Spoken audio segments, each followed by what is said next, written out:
नमस्कार, आप देख रहे हैं महाराष्ट्र की सबसे भरोसेमंद खबरें। मैं हूं परवीन शेख। अगले कुछ मिनटों में हम आपको रूबरू कराएंगे महाराष्ट्र की हर बड़ी हलचल से, लेकिन सबसे पहले एक नजर डालते हैं सुर्खियों पर। अभिजीत दीपके बने सियासत का नया चेहरा। उद्धव ठाकरे से लेकर एकनाथ शिंदे अपने पाले में लाने में जुटे।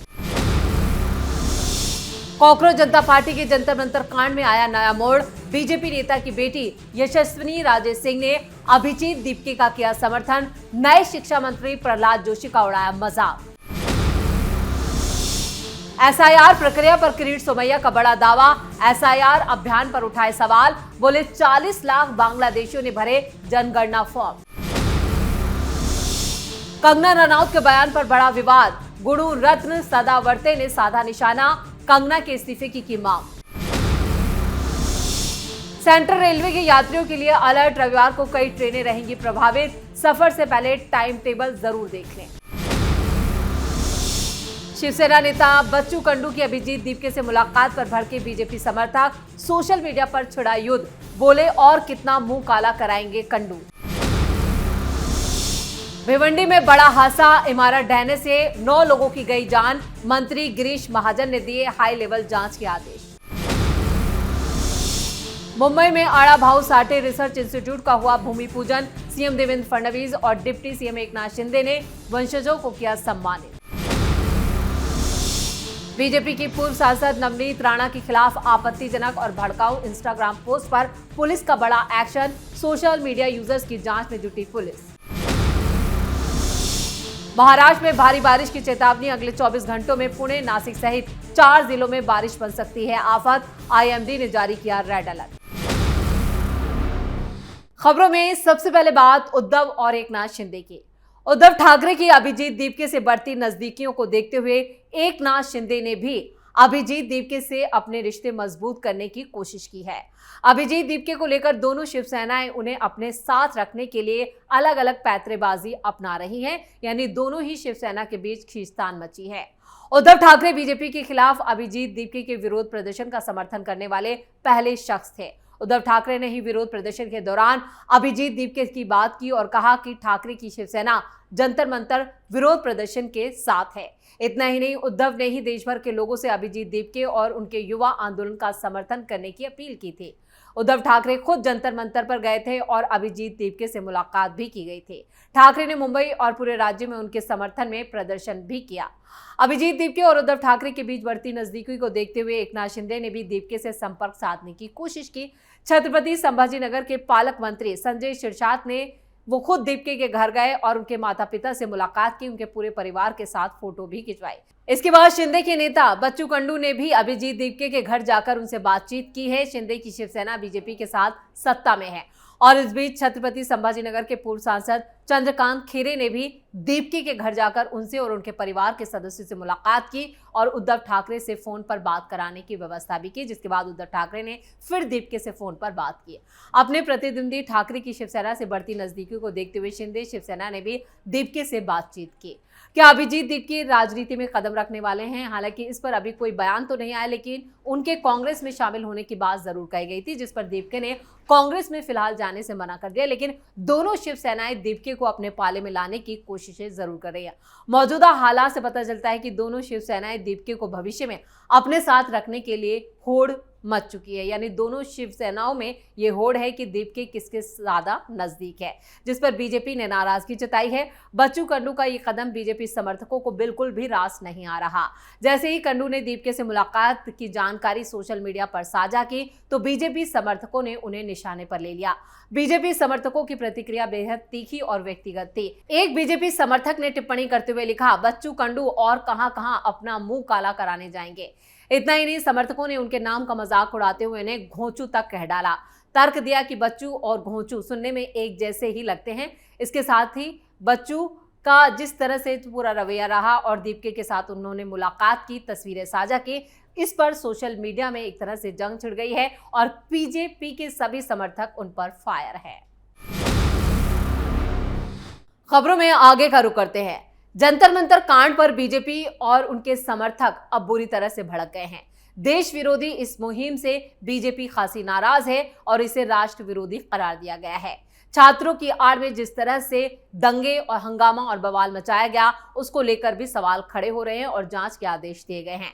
लेकिन कुछ बीजेपी नेताओं के बच्चे दीपके के समर्थन में सामने आए हैं और ये बात जैसे ही सामने आई, बीजेपी नेताओं के परिवारों ने जंतर मंतर पर हुए विरोध प्रदर्शन का खुलकर समर्थन भी कर दिया है, जिसको लेकर एक और नया नाम जुड़ गया। यानी इस कड़ी में एक और नाम सामने आया है। यशस्विनी राजेश सिंह का नाम इस वक्त सुर्खियों में है। यशस्विनी एक मशहूर कंटेंट क्रिएटर हैं। उनके पिता बीजेपी के बड़े नेता हैं।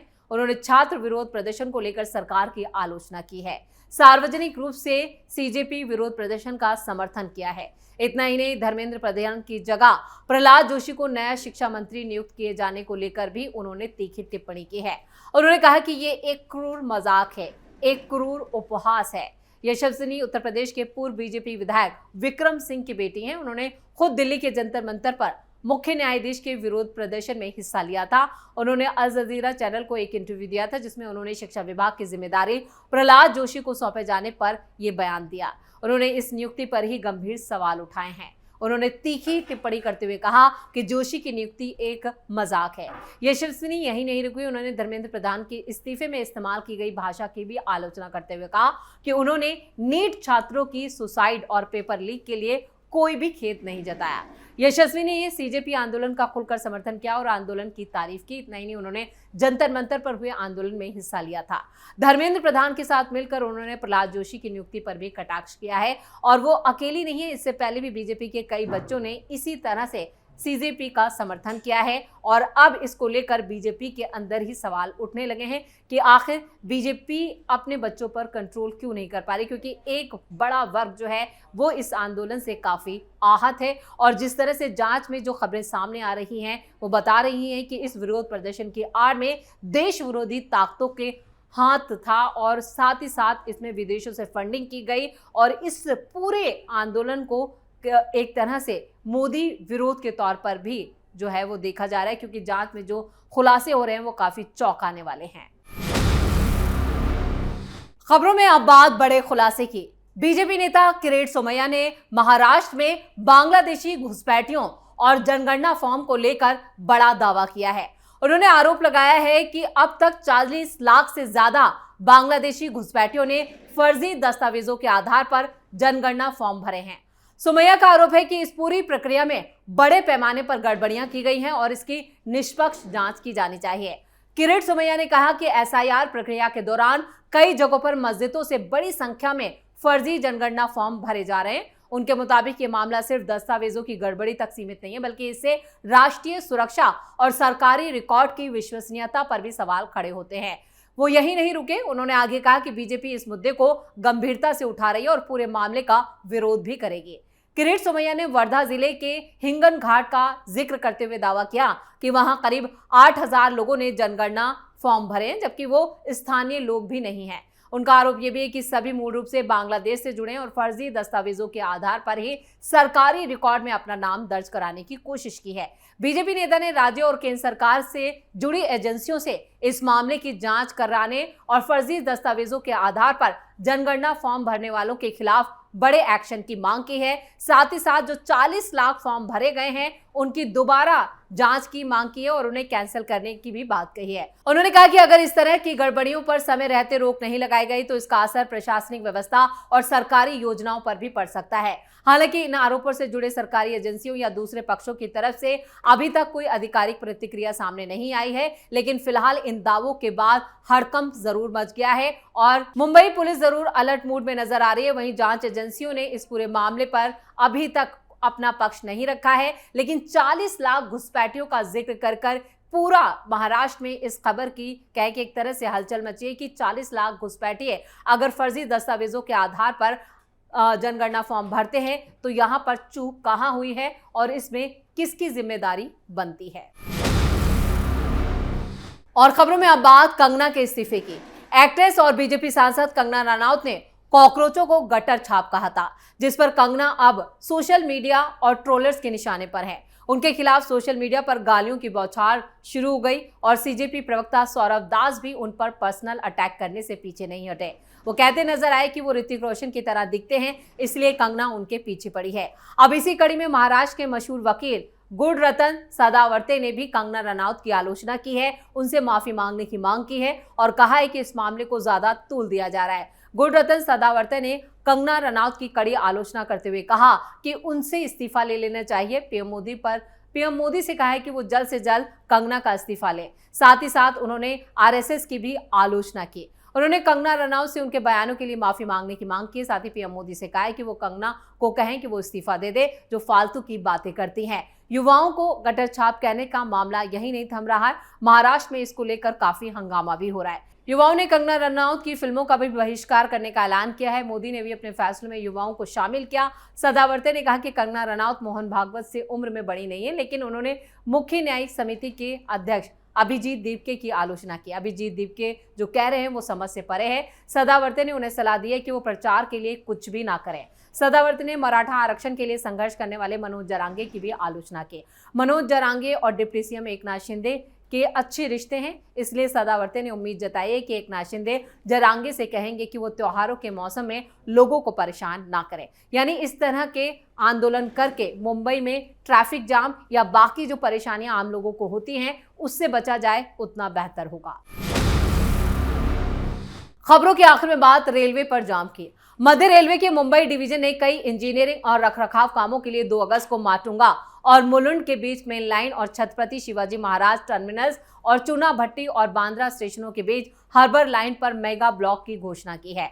मुंबई के लोगों से उन्होंने अनुरोध किया है कि रविवार को घर से निकलने से पहले लोकल ट्रेनों का शेड्यूल जरूर देख लें। माटुंगा और मुलुंड स्टेशनों के बीच चलने वाली लोकल ट्रेनें सुबह 11 बजे से दोपहर 4 बजे तक अप और डाउन फास्ट लाइनों पर चलेंगी। छत्रपति शिवाजी महाराज टर्मिनल मुंबई में सुबह 10:30 बजे से दोपहर 3 बजे तक ये ट्रेनें चलाई जाएंगी।